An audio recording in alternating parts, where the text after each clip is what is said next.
Today, I'm going to show you how to take care of and set up one of these beautiful little baby ball pythons.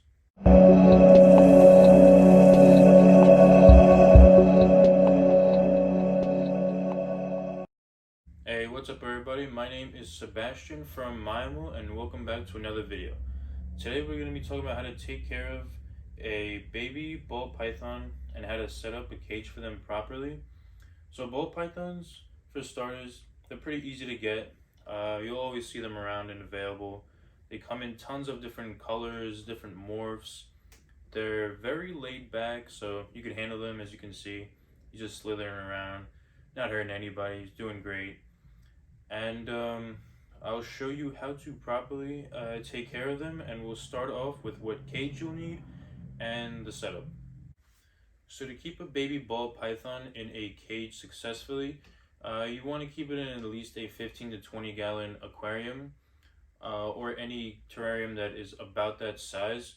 So today we're going to be setting up a 24 by 18 inch by 12 inch Exoterra glass terrarium. So this will be perfect for the one baby. And if you have a bunch of ball pythons, maybe like 5 to 10 or more, then you would definitely want to get a rack system, because then it's much cheaper, it's easier to heat them, and you won't have to worry about this entire setup. The rack system will just be easier if you have a bunch. So to start your setup, you're going to need some substrate. So you could either go with something like forest floor, aspen snake bedding, or reptibark.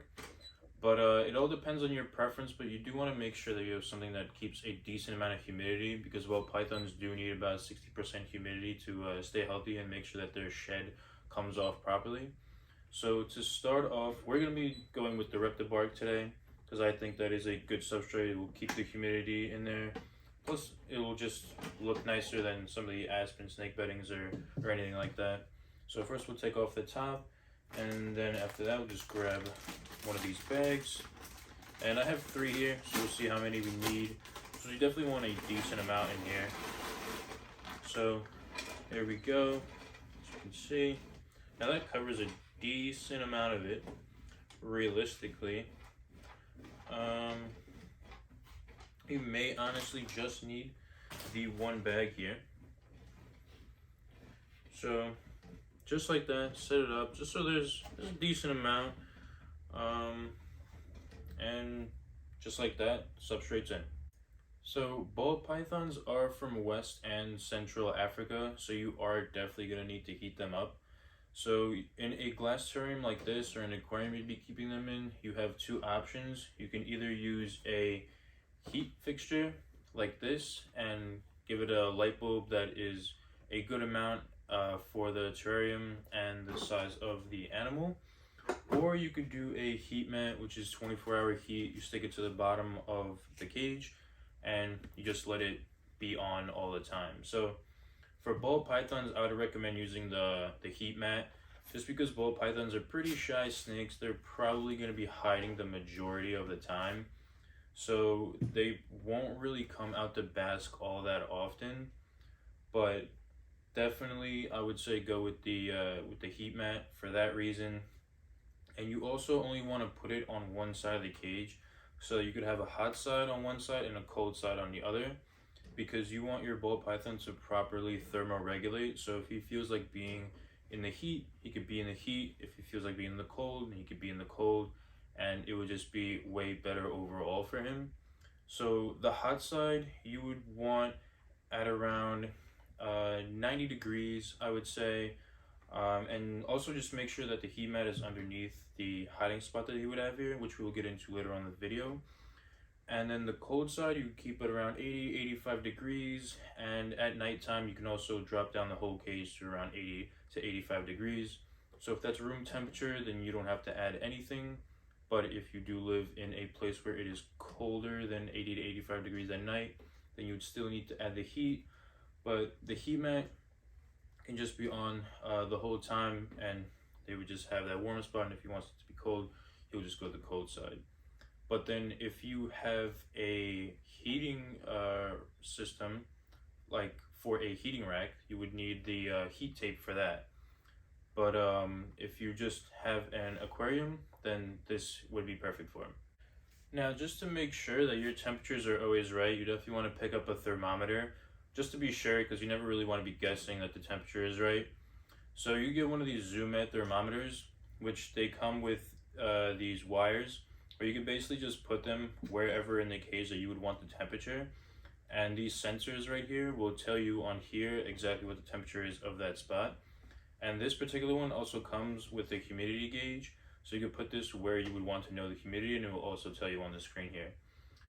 Okay, so next we are going to be doing the hiding spots. Now this is super necessary. You definitely want to have 2 hiding spots because your snakes will stress very easily, and without hiding spots they will be extra stressed. So definitely put 2 hiding spots in, one on the cold side, one on the hot side, so that they could thermoregulate. If the heat pad is under this hide, then they will go in here to get warm, and then over here just to cool off and just chill out a little bit. And then next after that, you definitely want to have a water bowl, also very necessary. You always want to make sure that your snake has fresh water in there, and just clean that out whenever you need to. And then after that, for the setup, basically, you could just add some nice decorations. So you could add some plants. Put a little plant here. Put a little plant here. Nothing too crazy. This is all just just if you want to. You don't have to add decorations, but it could always help. Nice little branch for him to just climb around on, and he'll always hide in these bushes. So it'll just be better for him, but it's definitely not necessary. Okay, so now when it comes to feeding, you want to feed your baby ball python once a week, every week. Just give them a hopper mouse. Depending on what they're gonna take, you can either give them frozen or live. That's up to your preference and realistically your snake's preference too. So then after time, as they grow, obviously you'll give them bigger and bigger prey, because adults will be eating medium to large size rats most likely, especially like the bigger females will be eating large or maybe even extra large rats. So you just want to make sure that as they grow, you will always be giving them bigger and bigger food. And one thing to look out for with ball pythons is they are pretty picky feeders, and just like randomly they will just stop eating sometimes. So don't worry about that too much unless it's for very like long periods of time. You just want to always keep trying to give them food. If it's a baby and it's a newborn and they haven't eaten yet before and they haven't eaten in a while, you could try assist feeding them. Or if you have just gotten your snake and you got it from a breeder and they were already feeding and doing fine before, then they may just need to get used to being at their new home, because they're probably still a little stressed out. So I'd say give them a week or two and they should start feeding. But for the most part, don't worry too much about it unless it is for a very long time. Now, handling wise and just how they act, they're pretty chill snakes. As you can see, they're pretty laid back. I could tickle him a little bit under his chin. He's not gonna try to bite me. He's not really gonna do much. They usually just curl up in a ball and just kind of sit there. Once they start getting comfortable, they'll crawl around a bit. But you will rarely get a ball python that is going crazy, striking at you, biting you, being really defensive. So it all depends on your snake, but for the most part, I would say 99% of ball pythons will be just like this, where they'll just curl up in a ball, and when they feel okay, they'll come and just crawl around her a little bit. So definitely, you shouldn't be too worried about them trying to bite you. They're definitely very, very nice laid back snakes. Now, when it comes to cleaning, you do want to make sure that the cage is basically always clean. If you see any poop laying around, just pick it out, spot clean it whenever you see anything like that. Always make sure that the water is clean. Snakes will usually poop in the water, so that will usually be dirty. So always just make sure that's clean, and they always have fresh water for them to drink in or soak in, or anything they would need, especially when they're in shed. They're definitely going to need a soak. And the whole cage, you would just want to clean once a month. So that would be to disinfect everything, clean out the substrate, put in new substrate, clean off the hides, everything.